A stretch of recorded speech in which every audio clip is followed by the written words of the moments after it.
Welcome back to the channel. I hope so you people will be in very good health. So today we are here to discuss the answer key of the Federal Board. जी बिल्कुल, आज हम discuss करेंगे federal board ने जो model paper upload किया है website पे, उसकी आंसर की कि उसके ऑब्जेक्टिव जो है उनका आंसर क्या है, और सारे के सारा सब्जेक्टिव पेपर भी आपके साथ मैं शेयर करूंगा उसके आंसर्स। अगर मजीद आप चाहते हैं कि और भी मॉडल पेपर जो है उनको डिस्कस किया जाए आपके साथ और उनके आंसर्स भी डिस्कस किए जाए और सारे का सारा सॉल्व किया जाए, तो काइंडली कमेंट्स कीजिए ज़्यादा से ज़्यादा, ताकि मुझे पता चल सके कि बच्चों को ये वीडियो पसंद आ रही है। आपके तावन से, आपके जो इंटरेस्ट के साथ ही वीडियोस जो है मैं और चैनल के ऊपर लेकर आऊँगा। तो अभी हम चलते हैं आंसर की तरफ। तो पेपर पैटर्न मैं एक्सप्लेन कर चुका हूँ बहुत डिटेल से। अगर आपने वो वीडियो नहीं देखी तो kindly watch that video and also subscribe the channel. तो एमसीक्यूज आपका होगा 20 मार्क्स का, जिसके लिए 25 मिनट आपको दिए जाएंगे और सारे के सारे को करना कंपलसरी होता है। Do not use the lead pencil, आपने पेंसिल का इस्तेमाल बिल्कुल भी नहीं करना। तो इन्विजिलेटर के साइन होंगे और यहां पर इस जगह पर आपके साइन होंगे। ठीक है, ये बातें तो बिल्कुल क्लियर है। अच्छा, तो अब हम चलते हैं पहले एमसीक्यूज की तरफ। थोड़ा सा मैं इसको जूम कर लेता हूं क्योंकि ये थोड़ा बारीक लिखा हुआ है, 10 साइज है मे बी इसका, तो बच्चों को समझ शायद ना आए। ठीक है, तो सबसे पहले है जी, गुरलुक loves us like mother and guide us like able teacher, use appropriate article from the given option to complete the sentence. तो गुरलुक love us like a mother, ठीक हो गया, and mother and guide us like an able teacher. तो C option जो है हमारे पास ठीक हो जाएगा और आप सी वाले बबल को फिल कर देंगे अपने एग्जाम के अंदर। ठीक है, तो नेक्स्ट है हमारे पास, teachers are always known for their passion for work. The underline word is sentence is, a और एन। कॉमन नाउन है, प्रॉपर नाउन है, मटेरियल नाउन है। कॉमन नाउन हो नहीं सकता, प्रॉपर नाउन हो नहीं सकता, मटेरियल नाउन ये है नहीं। तो एक ही ऑप्शन बचा है, ऑप्शन डी, एब्स्ट्रैक्ट नाउन। तो ऑप्शन डी आपके पास जो है सही ऑप्शन हो जाएगा। How could manage it all by himself, which type of pronoun the word himself is. How could manage it all by himself.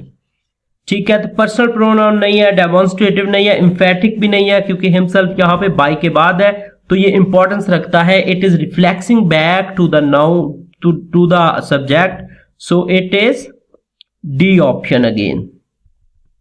After that, there was enough space in the apartment. Identify the type of adjective for the underlined word.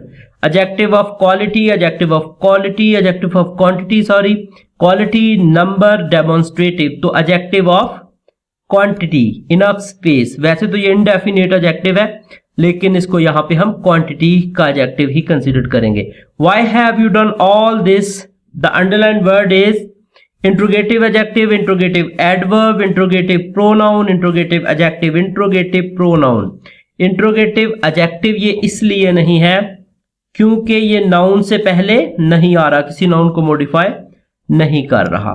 Next है, playing under such tough condition was not easy। The word playing here can grammatically be termed as a transitive verb, no an intransitive verb, a verbal noun, a verbal adjective, a verbal noun। verbal noun बोलते हैं gerund को, तो यहां पे C option आपका ठीक होगा।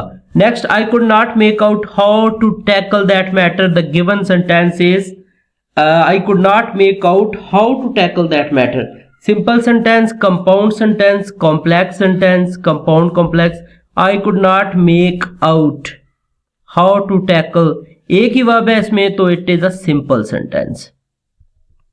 Main verb एक ही है, बाकी इन्फिनिटिव है। ठीक है, she hopes that she will travel around the world.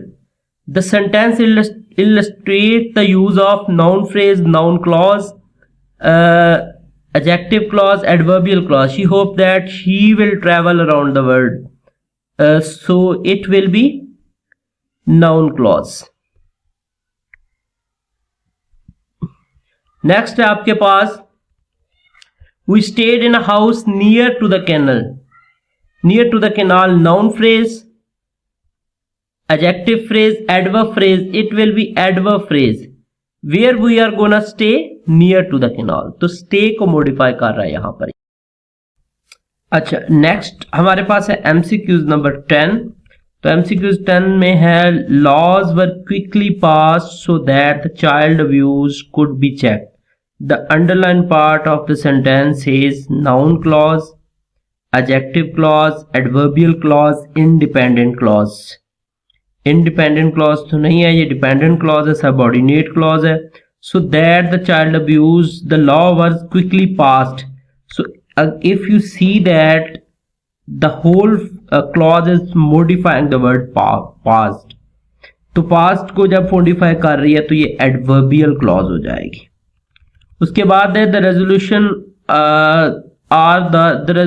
are the final outcome of the main dramatic complication in a literary work is called exposition, climax, anticlimax, denouement।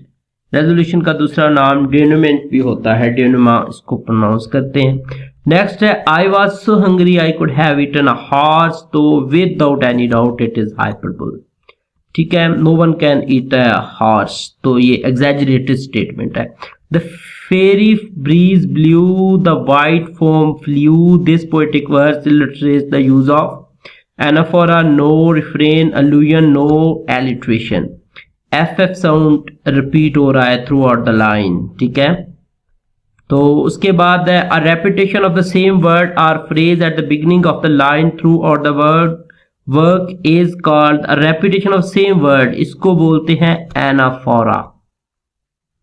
The waves wink in the sunlight illustrate the use of simile, metaphor, personification, consonants। personification waves wink नहीं कर सकती। read the given sentence and identify the correct adjective phrase from the given options।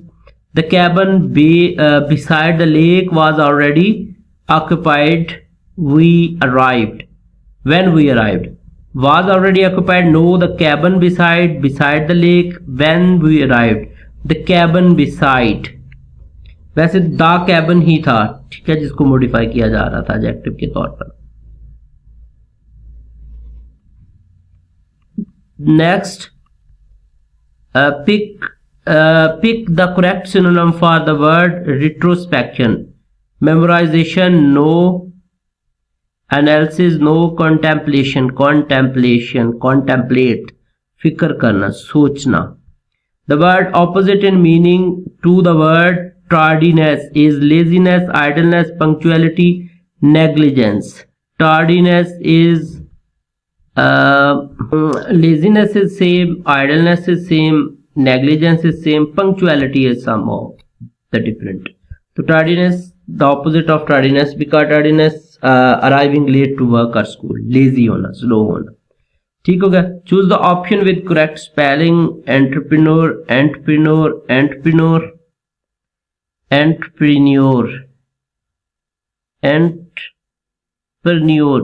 the option is correct। entrepreneur, no, entrepreneur, the option is correct। 1 minute, let me think। yeah, this one, C option is correct actually।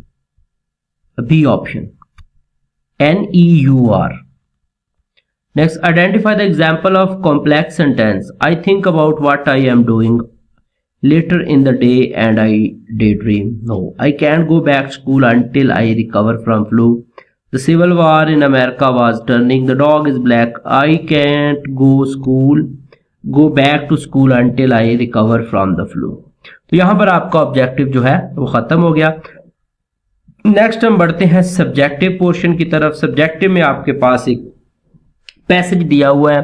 अब मैं इस passage को पढ़ने बैठूंगा तो it will take a lot of time, तो मैं चाहता हूं कि मैं जल्दी जल्दी पेपर को सॉल्व करूं। तो हम डायरेक्ट इसके सोल्यूशन की तरफ जाते हैं, क्वेश्चन आंसर की तरफ। सबसे पहले तो इसकी समरी करनी है हमने, ठीक है। तो समरी हमारे पास सोल्यूशन इसका है यहाँ पर। तो सबसे पहले समरी देखें। एक तो मैंने समरी की है थोड़ी बड़ी और दूसरी समरी लिखी है छोटी, ताकि बच्चे फिर पूछने लग जाते हैं सर ये समरी इतनी काफ़ी होगी, ये वो फलानम का। Summary according to the context होती है, आपके एग्जाम में 1/3 आती है। तो थोड़ी सी आपने 1/3 के मुताबिक ही लिखनी होती है। समरी तो वैसे एक लाइन में भी हो सकती है, समराइज तो किया जा सकता है चीज को। तो artificial intelligence is intelligence shown by machines unlike the natural intelligence of humans and animals. इंसान की अकल की तरह आर्टिफिशियल इंटेलिजेंस भी होती है। AI research focuses on creating intelligent agents create करने पे AI का फोकस है।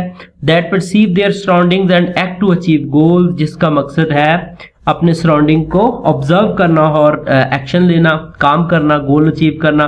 The term AI is used when machines mimic human cognitive functions like learning and problem solving. तो AI उसको कहते हैं जब मशीन इंसानों जैसा काम करने लगे। As technology advances task once considered AI are no longer seen as such. The AI effect, तो एक वक्त ऐसा था कि task once considered AI are no longer seen as such, तो AI को इतना इफेक्टिव नहीं माना जाता था। Example of current AI includes speech recognition and game playing, self driving car and military simulation. इसके अलावा ऑटोनोमस रिबोट्स हो गए आपके पास, ठीक है, सेमी ऑटोनोमस रिबोट हो गए, ऑगमेंटेड रियलिटी हो गई, सारी की सारी। AI as a field has gone through periods of excitement and funding followed by disappointment and funding cuts. AI winter एक टर्म है जो यूज की जाती है। एक वक्त था कि AI से इतना फ्रूटफुल रिजल्ट नहीं मिला तो इसको फंडिंग बंद कर दी गई थी, डिसअपॉइंट हो गए थे इसको क्रिएट करने वाले, उसको AI विंटर्स कहते हैं, यानी AI का सर्द मौसम, ठीक है, जब टफ टाइम आ गया था। AI research is divided into सब field based on technical goals, तो इसको फिर सब फील्ड में डिवाइड किया गया टूल्स एंड फिलोसफिकल डिफरेंसेस की बेस पर। Traditional AI problems include reasoning, knowledge, planning, learning, language processing, perception, and movement. AI uses various tools like search, algorithm, neural networks, and statistical methods, drawing from fields like computer science, math, psychology, and philosophy. तो इन fields में AI काम करता है। Next summary है, to the point है, artificial intelligence is about creating machines that can think and learn like humans, जो इंसानों की तरह सोच सके, काम कर सके। It has gone through periods of excitement and disappointment known as AI winters. तो एक डिसअपॉइंटमेंट का टाइम आ गया था, उसको AI विंटर कहते हैं। These happen when AI doesn't meet expectations, जब AI उम्मीदों पे पूरा नहीं उतर रही थी, leading to less money for research, तो फिर उसका फंडिंग बंद हो गई थी तो पैसा कम हो गया था। Even though it faces challenges, AI continues to develop with scientist exploring different ways to make machines intelligent. तो साइंटिस्ट आज भी कोशिश में लगे हुए हैं, बल्कि बन चुकी है काफी हद तक। सब टाइटल है इसका, सूटेबल टाइटल है, sorry, the ups and downs of the artificial intelligence. Artificial intelligence simple भी दे सकते हैं इसको आप title, the revolution in the field of artificial intelligence, कुछ भी कह सकते हैं। What are some of the factors which created a standstill situation in AI winter? Standstill situation है कि AI के वक्त में जब AI का काम इस पे रुक गया था, वो कौन कौन से फैक्टर्स थे जिन्होंने इसको मुतासर किया था। Number 1, AI winters happen when people get too excited about AI, जब लोग बहुत ज्यादा एक्साइटेड हो गए थे इसके बारे में कि अब ये आने वाला है तो अब इनकलाब होगा। एंड एक्सपेक्ट टू मच, तो बहुत ज्यादा एक्सपेक्टेशन लगा ली थी फ्रॉम इट। तो when AI doesn't live up to these high hopes, तो फिर ये पूरा नहीं उतर पाया। People lose interest and stop giving money for research, तो लोगों ने फंडिंग बंद कर दी थी। Also if scientists disagree on how to best develop AI, it can slow down progress, तो प्रोग्रेस रुक गई थी। ये चंद इफेक्ट्स थे जो AI को स्टैंड स्टिल करने में कारआमद साबित हुए थे, सॉरी कारआमद कह रहा हूँ, जिन्होंने इम्पैक्ट किया था, इफेक्ट किया था। नेक्स्ट है, और हाउ डू द सब फील्ड्स, अच्छा ये यहां से मैं आंसर कर रहा हूं मॉडल क्वेश्चन के मुताबिक। इसके बाद आर के बाद ये है, how do the sub field become a source of creating AI winter, तो सब फील्ड कैसे सोर्स बनी थी। तो when AI research is divided into many small area, scientist in each area might not talk to each other, ठीक है, तो वो एक दूसरे के साथ जो है वो एक रिदम नहीं बना पा रहे थे। This can make it hard to share ideas and make progress together, so एक साथ काम करना फिर मुश्किल हो गया था। If everyone works on their own, it can slow down the overall development of AI, ठीक हो गया। तो फिर उन्होंने ज़्यादा काम किया तो फिर एआई विंटर इस वजह से एआई विंटर क्रिएट हुआ था, क्योंकि वो अपने अपने काम में लग गए थे, कोऑपरेशन बंद हो गया था, फिर एआई का टफ टाइम शुरू हो गया था। नंबर 3 है why do we exclude the optical character recognition from the domain of AI. Optical recognition को एआई से क्यों बाहर रखा जाता है? Optical character recognition OCR used to be considered a big achievement in AI, but now it's a common technology, so it's not seen as a something special anymore. तो अब ये बहुत कॉमन है तो इसलिए इसको AI में नहीं रखा जाता। This is called the AI effect, ठीक है। Things that were once considered AI become so common that they are no longer seen as requiring intelligence. तो जब वो एक फंक्शन में आ जाती है, एक चीज मुसलसल फंक्शनिंग करती है, तो फिर उसको AI कंसिडर्ड नहीं किया जाता। उसके बाद हमारे पास है नेक्स्ट क्वेश्चन है आर के साथ,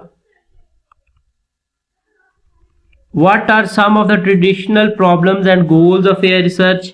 AI research want to create machines that can think logically, understand and use knowledge, plans and make choices, learn and new things, understand and use human language। और इसका जो सबसे बड़ा प्रॉब्लम था वो था कि एआई विंटर वाला जो सीन था वो हुआ, और उसके बाद सब फील्ड्स का बन जाना, these were the problems. See and understand the world, move and interact with things, becomes as intelligent as human. आगे की डिटेल ये आप ना भी लिखें तो it will be enough. Next है what do you know about different tools used in AI as illustrated in the passage. Scientist use many tools, उसके अंदर सर्च एंड ऑप्टिमाइजेशन की बात हुई, जिसका मतलब finding the best way to solve a problem. उसके बाद आर्टिफिशियल न्यूरल नेटवर्क की बात हुई, जिसका मतलब है inspired by human brain, these network can learn and process information.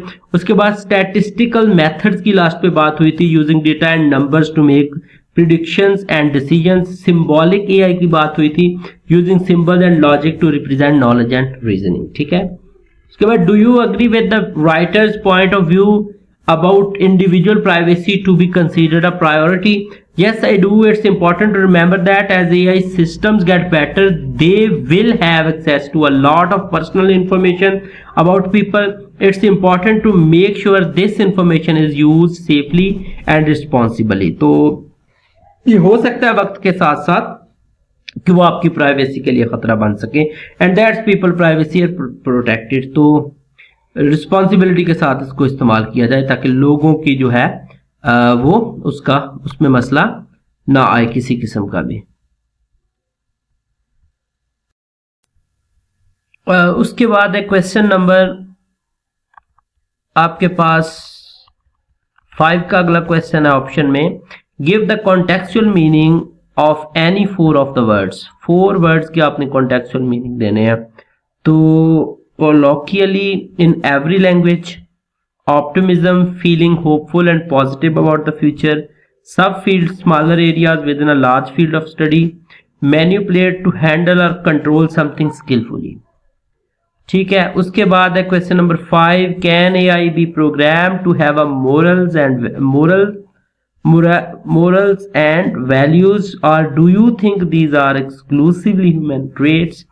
AI can truly have morals and values like human. We can program AI with rules and ethical guidelines, but it's not clear if they can understand and feel these values in the same way। तो उसी तरीके से वो नहीं understand कर सकता। 110% we are sure about that कि these are human traits, okay?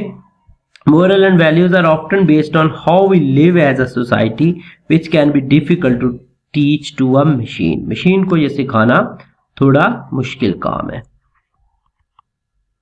उसके बाद आपके पास आ जाता है 3rd क्वेश्चन पेपर के अंदर, जो कि 1 मिनट पेपर मुझे ओपन करने दें, मॉडल क्वेश्चन पेपर। उसके बाद 3rd question, read the following poetic extract carefully and answer the question appended to it 2 + 2 + 2। तो आई saw you toss the kites on high and blow the birds about the sky। the wind जो आपकी book है उसके अंदर उसका ये I hope so पहला stanza है।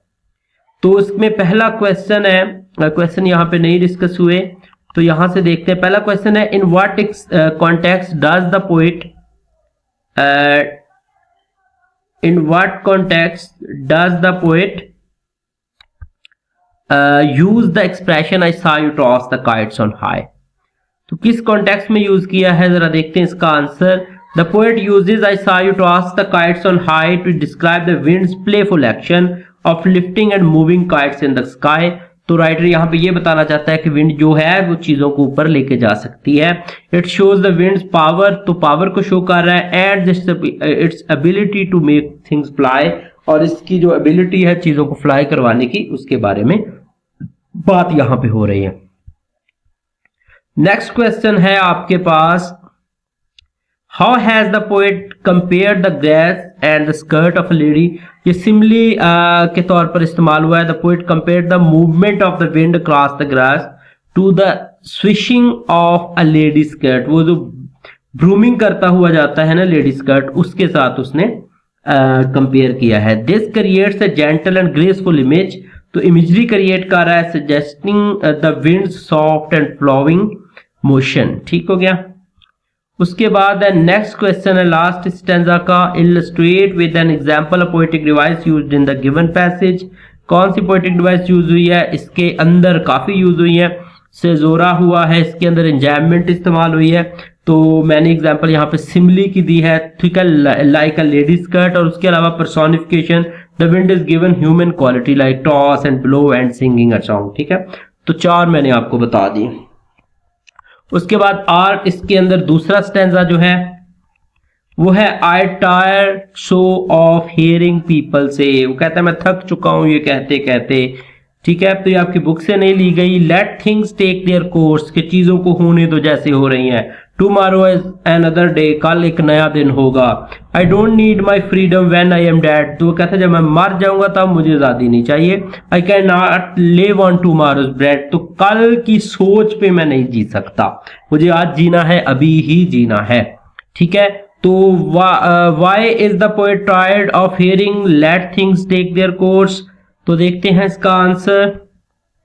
तो the poet is tired of hearing let things take their course because it suggested passivity and acceptance of the current situation. Passive कर देता है, स्लो कर देता है इंसान को, और एक्सेप्टेंस सिखाता है कि जैसी सिचुएशन है उसको बस एक्सेप्ट कर लो, without any effort to change it, बगैर किसी आउटपुट दिए एफर्ट लगाए. ठीक है, the poet wants action and change. लेकिन पोएट जो है एक्शन करना चाहता है और चेंज लाना चाहता है जिंदगी के अंदर. नेक्स्ट है, what kind of freedom is not liked by the poet. Poet किस तरह की आजादी पसंद नहीं करता. The poet dislike the idea of freedom only after death. मौत के बाद जो आजादी है उसका आइडिया उसको नहीं पसंद. This implies that the poet values freedom in life and believe it's essential to experience it while living. तो जिंदा जिंदा वो कहता है आजादी इंसान को एंजॉय करनी चाहिए. उसके बाद टुमारो ब्रीड्स का जो है उसने कहा, what does the phrase tomorrow's breed signify about the main theme of the stanza. तो टुमारो ब्रीड्स क्या सिग्निफाई करती है यहाँ पर. So tomorrow's breed symbolises the idea of postponing action और होप फॉर द फ्यूचर. कि आज का काम कल पे छोड़ते जाना, जिसको आप कहते हैं लेजीनेस. ठीक है, और इसको प्रोक्रेस्टिनेशन भी कहते हैं. It signifies that one can not survive on promises. तो एक बंदा वादों पे नहीं जी सकता. Future improvements are deferred gratification one need result in the present. ठीक हो गया. तो ऐसे बस ना बेजा जो है इंसान बस कहता रहे ये भी हो जाएगा ये भी हो जाएगा. नीड्स रिजल्ट, हमें रिजल्ट चाहिए होता है. उसके बाद नेक्स्ट क्वेश्चन है आपके पास, हाउ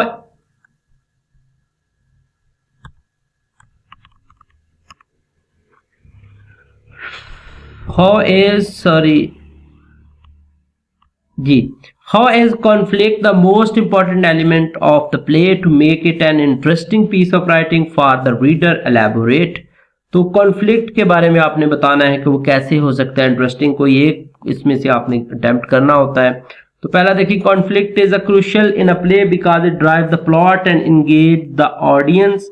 इंगेजेस द ऑडियंस, ये ऑडियंस को इंगेज रखता है. इट क्रिएट्स टेंशन, ये टेंशन क्रिएट करता है. सस्पेंस क्रिएट करता है. इमोशनल इन्वेस्टमेंट करता है. यानी इमोशनली लोग अटैच हो जाते हैं लड़ाई में, झगड़े में। कॉन्फ्लिक्ट होता है फाइट एक्चुअली, दो किरदारों के दरमियान।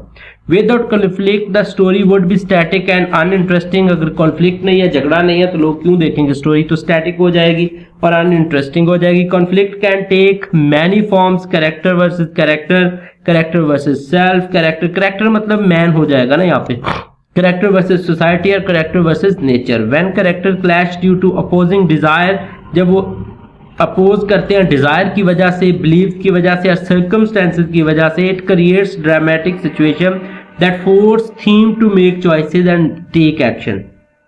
ठीक हो गया? थीम को आगे बढ़ाने में ये मदद देता है जब कैरेक्टर आपस में लड़ते हैं। These actions then influence the plot's direction and lead to a resolution, whether positive or negative। तो ये एंडिंग की तरफ लेके जाता है हमें, पॉजिटिव एंडिंग या नेगेटिव एंडिंग, रेजोल्यूशन की तरफ। For instance, a disagreement between two siblings over an inheritance can lead to a series of escalating arguments। तो दो भाई जिनके दरमियान जायदाद का झगड़ा है, तो वो एस्केलेट कर रहे हैं। एस्केलेट होता है स्पीड अप करना, आगे बढ़ाना आर्गुमेंट्स को, बिट्रेयल, धोखा है उसमें, and ultimate of family rift. ठीक हो गया? तो इसी तरह फैमिली का झगड़ा है। Providing ample material for a compelling play, तो ये स्टोरी के लिए एक बेहतरीन मटेरियल साबित होगा। The conflicts make the character relatable as audience recognize similar struggles in their own life.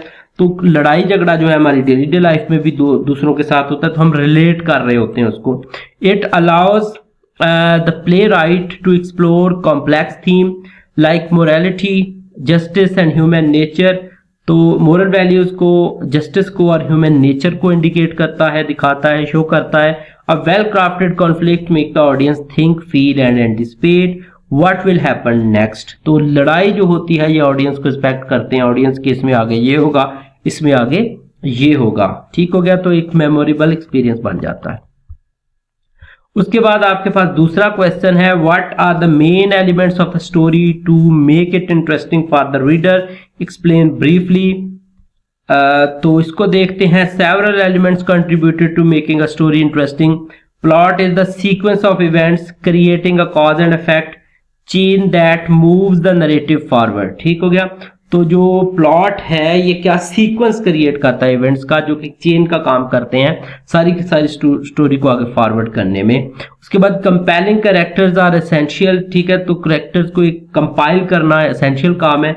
They should be relatable, complex and undergo. ठीक है? तो रिलेटेबल होना चाहिए, उनका थोड़ा सा कॉम्प्लेक्स होना जरूरी है। ठीक है? कि स्टोरी के साथ साथ चलना उनका जरूरी है, इवेंट का अकॉर्डिंग टू द टाइम होना। Some from a transformation or growth throughout the story. Setting establish the time and place of the story, creating a backdrop and influences the mood and atmosphere। ठीक है? तो different आपने discuss करने हैं जितने भी elements हैं। तो सेटिंग क्या काम करती है?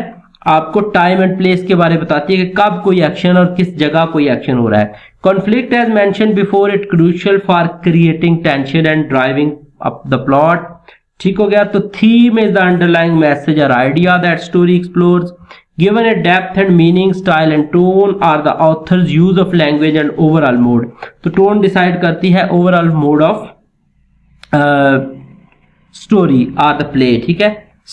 उसके बाद a well crafted story weaves these elements together seamlessly, तो creating captivating experience for the reader. तो रीडर को एंगेज रखने के लिए, कैप्टिवेट करने के लिए स्टोरी जो है वो सारे के सारे थीम कैरी करती है। For example, story might feature a protagonist struggling against societal expectations in a dystopian future. ठीक हो गया? तो यहां पर एक कैरेक्टर है जो कि सफर कर रहा है सोसाइटी के अंदर। जिस तरह एक आम बंदा सफर करता है, तो उसी तरह वो भी सफर करता है। अच्छा, एक्सपेक्टेशन एंड डिस्टोपियन। अच्छा, डिस्टोपियन होता है इमेजिन करना, सिचुएशन को सोचते रहना। You can say that nightmare और समथिंग लाइक, सपनों में रहना। ठीक है? Might future. The plot would detail their journey of rebellion, the characters they meet and interact. ठीक है? जिन जिन किरदारों से मिलता है उसको एक फ्लो देता है plot. The progressive setting, the culture conflict between the individual and the system and the underlying theme of the freedom versus control. Different themes इसमें डिस्कस हो सकते हैं। The author style could be dark and gritty, ठीक है, तो authors का जो style है it can be dark and gritty. Gritty mean you can say that के यहाँ पर something that is dusty, okay, यानी कि something dirty type, creating a sense of unease and urgency. So when these elements are combined effectively, the reader becomes fully immersed in the story. तो वो पूरी की तरह जंबल हो जाता है स्टोरी के साथ, वो स्टोरी के अंदर इन्वॉल्व हो जाता है word and invested in the characters fates, और कैरेक्टर के साथ साथ वो उनके साथ अपना आप इन्वेस्ट करने लगता है कि अब ये होगा, अब यूं होगा, अब ये होना चाहिए, इवन सजेस्टिव हो जाता है रीडर. उसके बाद हमारे पास है सेक्शन सी, 40 नंबर का है. क्वेश्चन 1 है right a job application for the post of an English teacher. 8 number के लिए है. फॉर्मेट मैंने इसका बड़ा डिटेल से डिस्कस किया है, दोबारा से मैं स्क्रीन पे शो कर रहा हूँ. एग्जामिनेशन हॉल लिखेंगे, सिटी एबीसी लिखेंगे, 12 जनवरी लिखेंगे, स्पेस देंगे, द प्रिंसिपल लिखेंगे क्योंकि आपने जॉब एप्लीकेशन कॉलेज में करना है, तो the principal ABC college city XYZ. Application for the post of an English teacher. Sir, I am writing to express my enthusiastic interest in the English teacher position. अच्छा, इसको पढ़ लीजिए, easy लिखा हुआ है, मुश्किल नहीं है, आपने अपना डिफरेंट इससे लिखना है. ठीक है, इसको एक नजर रीड कर लीजिएगा.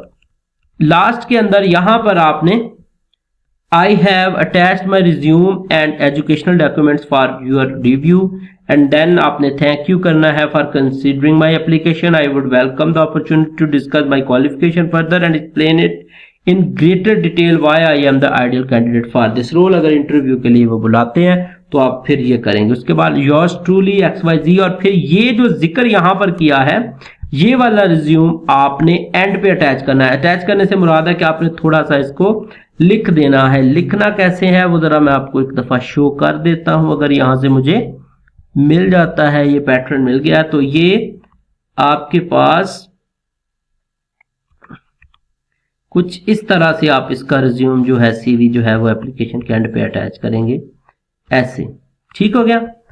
ये अपना नाम लिखेंगे आपने, यहाँ पे मैंने अपना लिखा है लेकिन आप लोग फर्जी लिखेंगे, कोई भी XYZ. ठीक है, ईमेल भी मैंने फर्जी लिखा है. ऑब्जेक्टिव लिखेंगे, एजुकेशनल डिटेल, एक्सपीरियंस, स्किल्स, ये सारी की सारी चीजें आप वहां पे लिखेंगे. लैंग्वेज एंड रेफरेंस आपने थोड़ा सा कोशिश करनी है कि शॉर्ट लिखें इसको. ये मैंने पूरा सीवी का तरीका जो है आपके साथ डिस्कस किया है, आप इसको शॉर्ट लिखेंगे वहां पर एग्जाम के अंदर. ठीक है, ये मैंने वीडियो में डिस्कस किया हुआ है. और योर स्टोरी. उसके बाद आप क्वेश्चन नंबर 5 है. क्वेश्चन नंबर 5 के अंदर क्या था हमारे पास, वो कह रहे हैं कि choose the correct meaning of any 6 of the following idioms used in the sentences. तो आपने करेक्ट मीनिंग इसकी जो है ना वो करने हैं, चूज करने हैं. तो सबसे पहले she is really burning the midnight oil to finish her project, working till late night, working after midnight, working till. अच्छा, फर्स्ट है वर्किंग टिल लेट नाइट आ जाएगा. Second, you should bite the bullet and tell him the truth. To shoot someone, to face a difficult situation, to face a difficult situation. He kick the bucket. Kick का मतलब होता है passed away. ठीक है, उसके बाद ही always beats around the bushes instead of getting to the point. To talk irrelevantly. To talk irrelevantly इसका सही ऑप्शन है. When I told her about the surprise party, she was over the moon, landed on the moon, extremely happy, extremely happy. And after that, when she is not feeling well today, so he's decided to call it a day, to stop working, to select a day, to stop working. उसी वजह जितना बस कर लिया उतना ही उसने कहा कि काफी है. उसके बाद I am really in the dark about their plans for the weekend. Upset, unaware. Unaware, dark मतलब मुझे अंधेरे में रखा गया था. ठीक है, it was a difficult situation but she manage to weather the storm. To survive a difficult situation और to travel to know to survive a difficult situation. इसके बाद आगे हमारे पास है change the narration. Narration change करनी है हमने, तो इसका आंसर जरा देखते हैं हम. अच्छा, ये आंसर यहाँ पे रिटर्न में मैंने दिए हुए हैं, इसको भी देख लीजिएगा. Change the narration. Excuse me, I am in trouble, could you help me out, said the traveller to the Salim. To Salim. I am trying to get to the railway station. However, I have been walking around for an hour and can't seem to find. If I don't get there soon, I'll miss the train and have to stay overnight. Do you know the way? नीचे मैंने किया हुआ है, लेकिन यहां से जरा देखते हैं इसको। तो एक्सक्यूज मी आप इंक्लूड नहीं करेंगे, आप सिंपल कहेंगे the traveller told Salim that he was, I am किस में बदल जाएगा? वाज में। आई am in trouble and asked if he could, और उसने पूछा, ये क्वेश्चन है तो ये इफ के साथ यहां पे आप इफ लगाएंगे और इसको चेंज करेंगे। ठीक हो गया? If he could help him out, उसको अगर वो मदद कर सकता है। तो आपने इंट्रोगेटिव क्वेश्चन को आपने क्वेश्चन नहीं रहने देना। फिर set the traveller to sleep, I am trying to get to the railway station. The traveller explain that he was, अगर ये नहीं भी लिखना चाहते आप ना लिखें, सिंपल लिखें he was trying to get to the railway station, because एक ही इन्वर्टेड कॉमा इस्तेमाल किया गया है, सॉरी डबल है, यहां से अलग है। ठीक है, तो ये लिखना है आपने, that he was trying to get to the railway station, however he had been, I am है तो आई वाज में बदल जाएगा, हाउएवर आई हैड बीन हो जाएगा, around for an hour walking and can't seem to find it, तो could not seem find it, can't could में change हो जाएगा जैसे विल वुड में होता है। If he did not, if I don't get there, तो डोंट डिड में चेंज हो जाएगा। प्रेजेंट सिंपल है, पास्ट सिंपल में चेंज हो जाएगा। Didn't get there soon, he would miss, he will miss किस में हो जाएगा? ही में बदल जाएगा, तो he would miss the train and have to stay overnight. आगे ये स्टेटमेंट मैंने की भी हुई है, इसको देख लीजिएगा। नेक्स्ट है punctuate the following, modern ideas of government date back to the 1960s when for the first time people began to question a king's right to rule once throughout the to be God given। तो सबसे पहले modern का M capital, ideas of government का G small हो जाएगा, date back to the 90s, after that comma आएगा क्योंकि इसको अलग करना है हमने। ठीक है, व्हेन आगे मैंने नीचे रीजन भी मेंशन किए हैं क्यों करना है। For the first time people comma, यहाँ पे कॉमा और यहाँ पे comma, and question a Kings, यहाँ पे अपोस्ट्रोफी ऐड होगी, इसके बाद कॉमा ऐड होगा, एंड यहाँ पे कॉमा 1 2 3 4 5 6 7, और ये जो जी है ये 8 हो जाएगा आपके पास। ठीक है, और हाइफिन ये आप गॉड गिवन डाल भी सकते हैं और ना भी डालें तो नो प्रॉब्लम। ठीक है, तो 8 जगहों पे आपके 4 नंबर पूरे हो जाएंगे। ये नीचे मैंने रीजन मेंशन की हुई कंपाउंड एडजेक्टिव बनाने के लिए। उसके बाद रिपोर्ट ऑन डिसिप्लिनरी इश्यूज, ये पेपर से रिलेटेड है तो ये मैंने ऑलरेडी डिस्कस की हुई है, यहां पर आपको मैं दिखा देता हूं एक दफा। ये मैंने पूरा डिस्कस किया हुआ है टॉपिक, अगर आपने इसको सर्च करना है तो रिपोर्ट राइटिंग के नाम से वीडियो अपलोड होगी, मैं नीचे लिंक भी दे दूंगा इस वीडियो के इंशाल्लाह। ये आपके पास फॉर्मेट है रिपोर्ट राइटिंग का, इसको गौर से देखिएगा उस वीडियो में, और ये आपके पास वो रिपोर्ट सारी की सारी रिटन फॉर्म में मौजूद है। ठीक हो गया, तो यहाँ पर साइंड के बाद ये एंड होती है। उसके बाद है पेपर के अंदर हमारे पास रिपोर्ट राइटिंग के बाद right a paragraph of about 100 to 120 words of any one, तो 100-120 वर्ड्स में आपने पैराग्राफ लिखना है। तो देखते हैं पैराग्राफ। सबसे पहला है रिवाइज्ड पैराग्राफ, यहां पर आ गया, I walk in the woods, the sun shines brightly through trees, birds sing sweet melodies, and leaves softly rustle softly, fresh air fills my lungs, invigorating my senses, nature feels, ये एक दफा read कर लीजिएगा आप, and after that ये last आपके पास paragraph जो है। ठीक हो गया, सिंपल वर्ड्स में लिखा हुआ है, without any problem you can get it. अल्लाह हाफिज, अपना रखिएगा बहुत सा ख्याल। तो चैनल को अगर सब्सक्राइब नहीं किया तो काइंडली सब्सक्राइब द चैनल।